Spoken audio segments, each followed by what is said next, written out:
Recently, I've been asked this question in so many words in several different contexts. Is marriage still worth it? Particularly when there are no guarantees and someone is essentially free to walk away whenever they please. It is a good question because it invites us to reflect on the meaning of marriage to begin with. In our modern culture, we're often conditioned to view marriage from a very individualistic lens. And a lot of the pop culture advice on marriage is simply do whatever makes you happy. From this perspective, marriage quickly becomes suspect when we realize that levels of heartache and grief are just part of the package.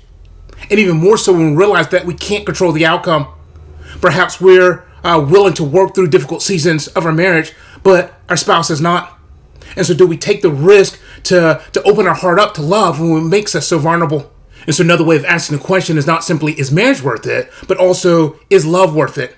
And this brings a question to all of our relationships. Is it worth it to love our family and friends and even our pets? God created us to reflect His love. And we find our human dignity and glory when we're able to practice and freely express love in all its many different ways. When it comes to marriage itself, marriage is a divine institution created to reflect the relationship between Christ and the church. It also serves as a witness of unity, of oneness in a world prone to irreconcilable differences. And so for all our human shortcomings and sin that we might bring into a particular relationship, marriage still serves as a light in a dark world. And in this way, it is worth it because marriage is not just about our own happiness. It's part of how we participate in the larger story that God is telling.